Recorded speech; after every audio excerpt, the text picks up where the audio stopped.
Hello दोस्तों, स्वागत है आपका सभी का यूट्यूब फैमिली में। अपने कर रहे हैं दिल्ली पुलिस कांस्टेबल 2023 की PYQ previous year question.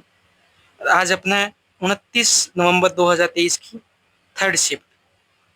Total 45 shift करेंगे साथियों। 45 शिफ्ट जल्द ही अपनी पूरी होने वाली है। अगर कोई साथी नया है तो सबसे पहले चैनल को सब्सक्राइब कर लीजिए, ज़्यादा से ज़्यादा शेयर कीजिए। उसके बाद दिल्ली पुलिस पीवाईक्यू करके प्लेलिस्ट है, उसमें आप पूरी वीडियो देख सकते हैं। तो आज का पहला प्रश्न देखिए, मुद्रा आपूर्ति के निम्नलिखित उपायों में से किस उपाय को समाज के कुल मौद्रिक संस्थानों के रूप में भी जाना जाता है? समाज के कुल मौद्रिक संस्थानों के रूप में जाना जाता है, वो है M3। इसका राइट ऑप्शन एक नंबर हो जाएगा M3। सेकंड प्रश्न की ओर चलते हैं अपने। भारतीय भू वैज्ञानिक सर्वेक्षण GSI की स्थापना 1851 में मुख्य रूप से कोयला भंडार खोजने हेतु की गई थी। जो भारतीय भू वैज्ञानिक सर्वेक्षण GSI की स्थापना 1851 में मुख्य रूप से जो रेलवे के लिए कोयला भंडार खोजने हेतु की गई थी। इसका राइट ऑप्शन क्या होगा? रेलवे। प्रश्न नंबर 3 की ओर चलते हैं। निम्नलिखित में से कौन सा भारतीय राज्य अपने विशाल चाय बागानों के लिए जाना जाता है? विशाल चाय के बागान है वो भारत के किस राज्य में? असम में। इसका राइट ऑप्शन क्या हो जाएगा? असम। प्रश्न नंबर 4 की ओर बढ़ते हैं। बताइए इसका क्या होगा? LERS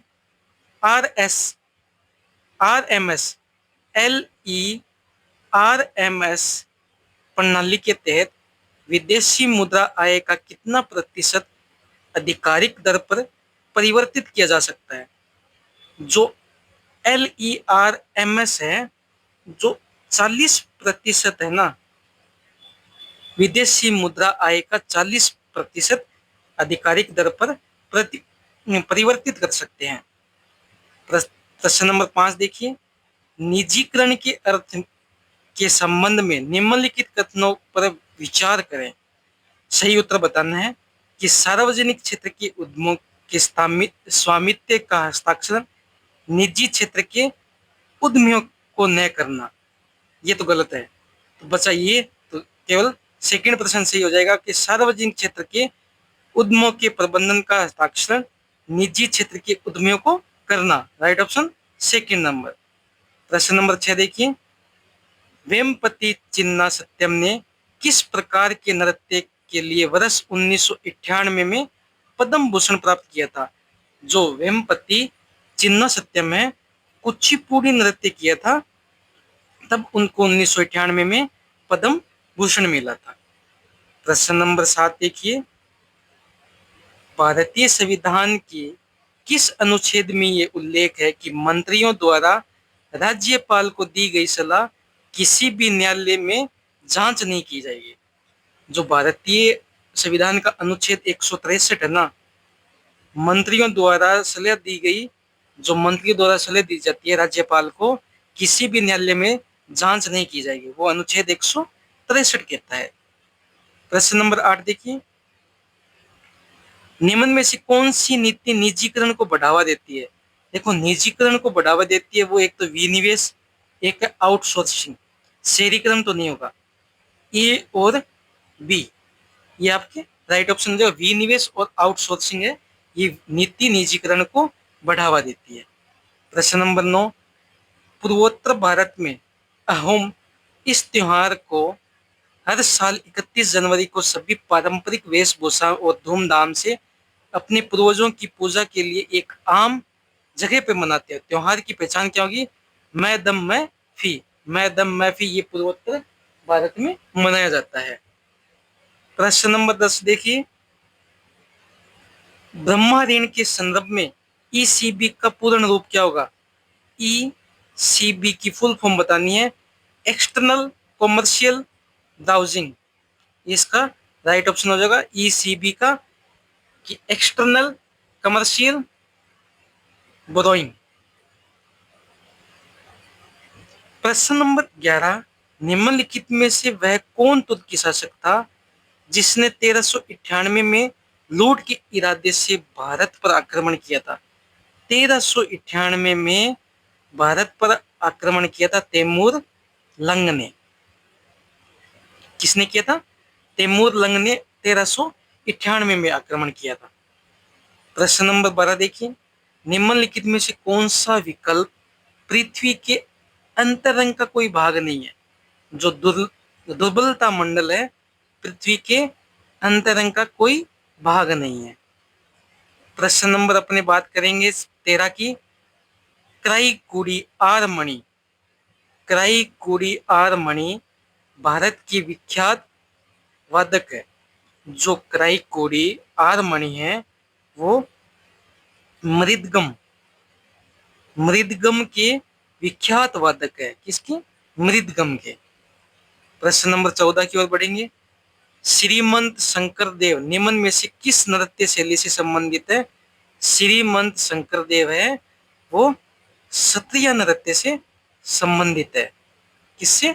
क्षत्रिय नृत्य। और ये कहाँ का नृत्य है? ये है असम का। ठीक है, जो श्रीमंत शंकरदेव क्षत्रिय नृत्य से संबंधित है और क्षत्रिय नृत्य कहाँ का है? आपके असम का। प्रश्न नंबर 15 की ओर बढ़ते हैं। किस भारतीय राज्य में दुनिया की सबसे लंबी राजमार्ग सुरंग है? जुलाई 2023 तक प्राप्त जानकारी के अनुसार हिमाचल प्रदेश है ना, उसमें दुनिया की सबसे लंबी राजमार्ग सुरंग है। दुनिया की सबसे लंबी राजमार्ग सुरंग है।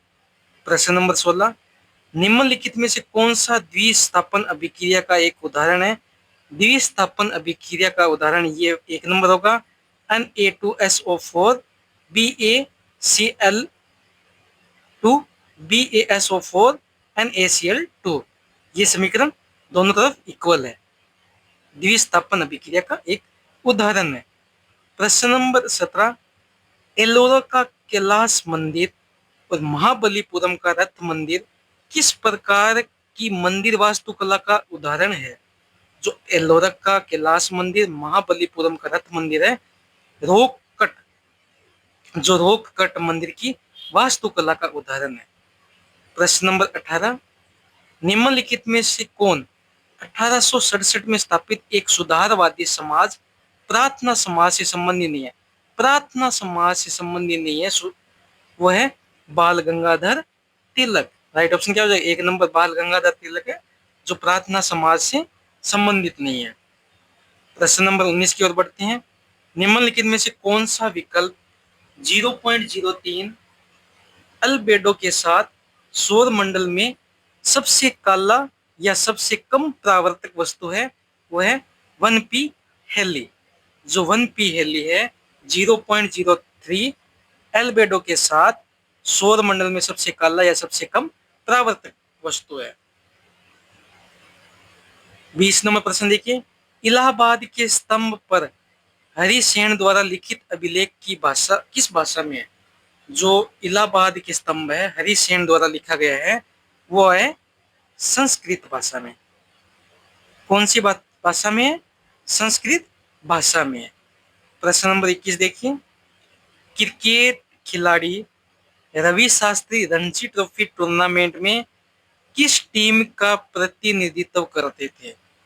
जो रवि शास्त्री है रणजी ट्रॉफी में बंबई टीम का प्रतिनिधित्व करते थे। क्या होगा?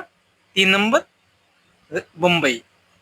प्रश्न नंबर 22, निम्नलिखित में से किस संविधान संशोधन अधिनियम में यह प्रावधान किया गया है कि सभी नागरिकों को सहकारी समितियां गठित करने का मौलिक अधिकार होगा?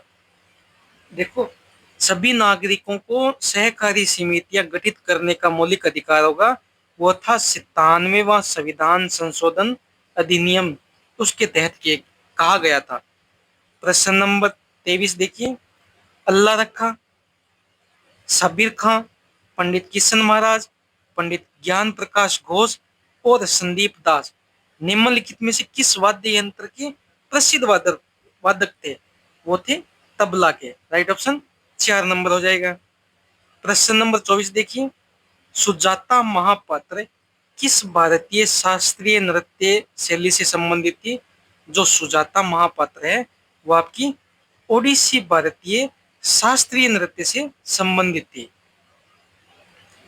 प्रश्न नंबर 25 देखिए, जब एक कोशिका विभाजित नहीं हो रही होती है तो उसके नाभिक में अत्यधिक विस्तारित और विस्तृत न्यूक्लियो प्रोटीन तंतु होते हैं। इसे क्या कहा जाता है? क्रोमेटिन। जब एक कोशिका विभाजित नहीं हो रही होती है तो उसके नाभिक में अत्यधिक विस्तारित विस्तृत न्यूक्लियो प्रोटीन तंतु होते हैं, उसको कहते हैं क्रोमेटिन। प्रश्न नंबर 26 की ओर बढ़ते हैं। निम्नलिखित में से किस खिलाड़ी ने 2021 में हॉकी में मेजर ध्यानचंद खेल रत्न पुरस्कार जीता था? 2021 में मेजर ध्यानचंद खेल रत्न पुरस्कार जीता था पीआर श्रीजेश। ये भारतीय हॉकी टीम के गोलकीपर है। क्या है? गोलकीपर। प्रश्न नंबर 27 की ओर बढ़ते हैं। महाबोधि मंदिर किस राज्य में स्थित है? महाबोधि मंदिर है वो आपके बिहार राज्य में स्थित है। 28 नंबर प्रश्न। 1915 के एम के गांधी के भारत लौटने के बाद निम्नलिखित में से किसने उन्हें देश और इसके लोगों के जानने के लिए भारत भर में यात्रा करने की सलाह दी? गोपाल कृष्ण गोखले हैं, वो महात्मा गांधी के राजनीतिक गुरु है। ठीक है, ये ध्यान में रखना, जो महात्मा गांधी के राजनीतिक गुरु है गोपाल कृष्ण गोखले। 29वां प्रश्न। बिहू त्योहार मुख्यतः किस राज्य में मनाया जाता है? जो बिहू त्योहार है ये आपके असम राज्य में मनाया जाता है। किस राज्य में मनाया जाता है? असम में। प्रश्न नंबर 30 देखिए। भारत के पूर्व प्रधानमंत्रियों में एक आई के गुजराल ने निम्नलिखित में से कौन सी आत्मकथा लिखी? जो भारत के पूर्व प्रधानमंत्री थे आई के गुजराल, उन्होंने कौन सी आत्मकथा ली? Matters of discretion. I K Gujral ने लिखी थी मैटर्स ऑफ डिस्क्रिशन। प्रश्न नंबर 31। निम्नलिखित में से किस वर्ष तेलंगाना विधानसभा की स्थापना हुई? तेलंगाना विधानसभा की स्थापना वर्ष 2014 में की गई थी। वर्ष 2014 में तेलंगाना विधानसभा की स्थापना की गई। प्रश्न नंबर 32। एक क्रिकेट मैच में एक ओवर में गेंदों की संख्या कितनी होती है? बहुत इजी सवाल। एक ओवर में गेंदों की संख्या 6 होती है। प्रश्न नंबर 33। निम्नलिखित में से कौन सा युग्म गलत है? जो चौथी पंचवर्षीय योजना गरीबी हटाओ लक्ष्य था, ये युग्म गलत है। ठीक है, प्रश्न नंबर 34 की ओर बढ़ते हैं। भारत सरकार के वित्त मंत्रालय द्वारा जारी आर्थिक सर्वेक्षण 2013-14 के अनुसार 11-12 में भारत में कितने प्रतिशत लोग गरीबी रेखा से नीचे थे? वो थे 21.9। 21.9% लोग थे गरीबी रेखा से नीचे। प्रश्न नंबर 35। संवैधानिक संशोधन अधिनियम 1988 के द्वारा मतदान की आयु 21 वर्ष से घटाकर 18 वर्ष कर दी गई थी। संविधान संशोधन 61वां था। 61वें संविधान संशोधन के तहत 1988 में मतदान की आयु 21 वर्ष से घटाकर 18 वर्ष कर दी गई थी। वो था 21वां संविधान संशोधन। प्रश्न नंबर 36। गुप्त काल में कालिदास द्वारा लिखित राजा दुष्यंत की प्रेम कहानी पर आधारित नाटक निम्नलिखित में से कौन सा है? अभिज्ञान शाकुंतल, जो राजा दुष्यंत की प्रेम कहानी पर आधारित है, कालिदास द्वारा लिखित। प्रश्न नंबर 37। श्यामजी कृष्ण वर्मा ने किस स्थान पर इंडिया होम रूल सोसाइटी की स्थापना की, जिसे India house for India's liberation के नाम से जाना जाता है? वो है लंदन। इसका राइट ऑप्शन 4 नंबर हो जाएगा, लंदन। प्रश्न नंबर 38 देखिए। भारत के संविधान में निम्नलिखित में से अनुसूची में कौन सी अनुसूची है कि न्यायिक समीक्षा से उन्मुक्ति जो 9वीं अनुसूची है उसमें ये लिखा गया है कि न्यायिक समीक्षा से उन्मुक्ति। प्रश्न नंबर 38 देखिए, भारत के संविधान में निम्नलिखित में से कौन सी विशेषता भारत सरकार अधिनियम 1935 से ली गई है? जो संघीय योजना है वो भारत सरकार अधिनियम 1935 से ली गई है। प्रश्न नंबर 40 की ओर बढ़ते हैं। 2011 की जनगणना के अनुसार किस केंद्र शासित प्रदेश की पुरुष साक्षरता दर सर्वाधिक थी? वो थी लक्षद्वीप। पुरुष साक्षरता दर सर्वाधिक लक्षद्वीप की थी। प्रश्न नंबर 41, मयूर सिंहासन के नाम से मशहूर रत्न जड़ित सिंहासन को किसके द्वारा साधिकार किया गया था? जो मयूर सिंहासन के नाम से मशहूर रत्न जड़ित सिंहासन को शाहजहां के द्वारा साधिकार किया गया था। किसके द्वारा? शाहजहां। प्रश्न नंबर 42 है कि राष्ट्रीय आय लेखांकन की किस पद्धति में उत्पादन केंद्रों को प्राथमिक, द्वितीयक, तृतीयक क्षेत्रों में वर्गीकृत करना शामिल है? वह उत्पादन उपागम। जो उत्पादन उपागम है उसमें प्राथमिक, द्वितीयक, तृतीयक क्षेत्र में वर्गीकृत करना शामिल है। 42 नंबर प्रश्न देखिए, हमारे शरीर का कौन सा अंग पाचन के लिए उत्तरदायी होता है? पाचन के लिए उत्तरदायी है अमाशय ग्रंथियां। इसका राइट ऑप्शन क्या हो जाएगा? 2 नंबर, अमाशय ग्रंथियां। 44 नंबर प्रश्न देखिए, निम्नलिखित में से किस खिलाड़ी का संबंध तलवारबाजी से? तलवारबाजी से वो है सी ए भवानी देवी। सी ए भवानी देवी है वो तलवारबाजी से संबंधित है। 45 नंबर प्रश्न देखिए क्या कह रहे हैं कि किस उदार वायसराय ने नगर पालिकाओं के लिए स्थानीय स्वशासन को अधिनियमित किया और 1878 के अलोकप्रिय वर्नाक्यूल प्रेस अधिनियम को निरस्त किया? वो था लॉर्ड रिपन। जो लॉर्ड रिपन है स्थानीय स्वशासन को अधिनियमित किया 1878 के जो वर्नाक्यूलर प्रेस अधिनियम को निरस्त कर दिया था लॉर्ड रिपन ने। प्रश्न नंबर 46 है कि भारतीय संविधान की किस अनुच्छेद में उल्लेख है कि कलात्मक और ऐतिहासिक सूची के प्रत्येक स्मारक या स्थान या वस्तु की रक्षा करना राज्य का दायित्व होगा? वो है 49 नंबर अनुच्छेद। प्रश्न नंबर 47, कोशिका के बारे में निम्नलिखित में से कौन सा कथन सही है कि कोशिका जीवन की क्रियात्मक इकाई है? ये इसका राइट कथन होगा। 47 नंबर प्रश्न है कि मकर ध्वज दारोगा को किस प्रकार के नृत्य के लिए पद्मश्री से सम्मानित किया गया था? जो मकर ध्वज दारोगा है वो छऊ नृत्य के लिए पद्मश्री से सम्मानित किया गया था। 49 नंबर प्रश्न, प्रसिद्ध आत्मकथा the story of my life के लेखक कौन है? Story of my life Helen Keller. Helen Keller है स्टोरी ऑफ माई लाइफ की लेखक है। और आज का अपना अंतिम प्रश्न है, किसका उद्देश्य शेल्टर फॉर अर्बन होमलेस योजना के तहत चरणबद्ध तरीके से शहरी बेघरों को आवश्यक सेवाओं की सहित स्थायी आवास प्रदान करना? वो था राष्ट्रीय शहरी आजीविका मिशन NULM। साथियों यही अपनी क्लास खत्म करते हैं। अगर आप इस चैनल पे नए हो तो सब्सक्राइब कर लीजिए और ज़्यादा से ज़्यादा शेयर कीजिए।